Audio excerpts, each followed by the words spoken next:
DC pinjol mau datang ke rumah, it's okay, nggak usah takut, tenang, kalian nggak usah panik. Di video kali ini kita akan bahas apa saja sih yang harus kalian persiapkan agar kalian bisa menghadapi DC lapangan pinjol.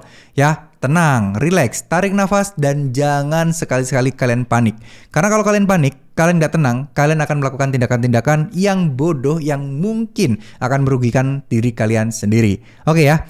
Yang pertama, kita harus tahu dulu, DC pinjol itu memang boleh datang ke rumah. Tapi, kita juga punya hak untuk meminta sesuatu dari DC yang datang ke rumah. Seperti surat tugas, seperti identitas, seperti surat penagihan. Dan semua data-data ini harus lengkap, terutama untuk sertifikat dan lain sebagainya. Jadi DC itu punya sertifikat ya, dan itu harus teman-teman minta. Karena ini adalah syarat dan aturan yang sudah diumumkan secara resmi oleh OJK dan bahkan dipublikasikan di Instagramnya OJK. Ya, clear ya sampai sini. Kalau DC nggak bawa apa-apa, ya udah usir aja mereka ya, usir aja mereka, nggak usah balik-balik lagi dah bro. Lo mau balik ke sini boleh, tapi mana surat-surat lo? Ini udah ada aturan OJK lo. Gua juga harus mengikuti aturan OJK. Bilang aja gitu. Meskipun kalian gagal bayar, meskipun kalian telat bayar, nggak usah terlihat takut.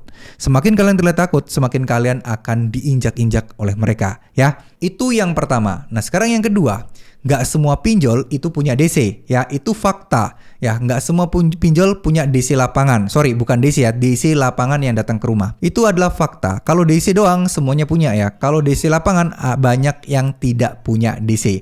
Oke. Nah tapi kalau misalnya kalian galbay, hampir semua pinjol selalu bilang, nanti akan tim lapangan kami yang akan mengambil uang, tim lapangan kami yang akan menagih, dan seterusnya. Nah, masalahnya adalah, semua orang ternyata percaya dengan hal tersebut yang membuat orang mikir, wah DC pasti akan datang. Padahal enggak juga.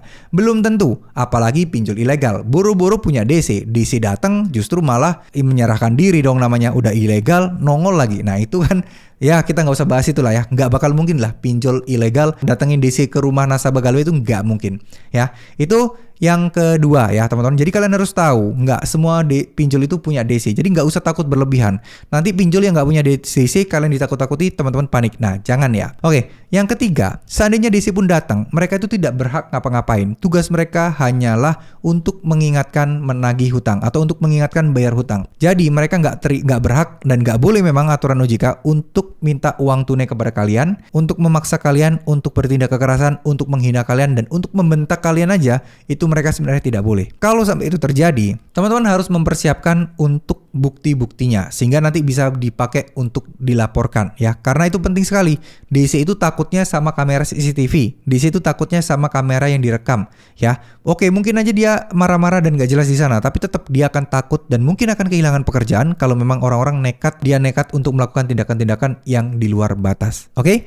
Terima kasih, semoga video ini bermanfaat. Yuk tetap tenang, gak usah pusing-pusing. Cukup terapkan 3 hal itu aja, maka kalian gak perlu takut lagi dengan DC ya. Diingat-ingat, jangan sampai kalah sama tekanan-tekanan dari DC. Karena ya mereka menjalankan tugas, harap kita maklumi bahwa mereka menagih itu juga bukan untuk mereka sendiri kan. Mereka menagih itu ya untuk perusahaan di mana tempat mereka bekerja. Kalau tidak sesuai target, ya ancaman pekerjaan mereka dong. Jadi intinya adalah tetap berusaha, yuk tetap mengerti bahwa resikonya memang seperti ini. Tapi ya kita nggak boleh takut yang berlebihan. Nggak apa-apa galbay dulu, nggak apa-apa. Yang penting ada niatan bayar dan pelan-pelan aja bayarnya. Yang penting ada niatan untuk membayar ya. Ingat ya, niat baik pasti balasannya akan baik. Semoga teman-teman yang galbay bisa dimudahkan rezekinya, dilancarkan rezekinya, dan mendapatkan kelimpahan rahmat serta hidayah dari Allah Subhanahu wa taala. Amin amin ya rabbal alamin.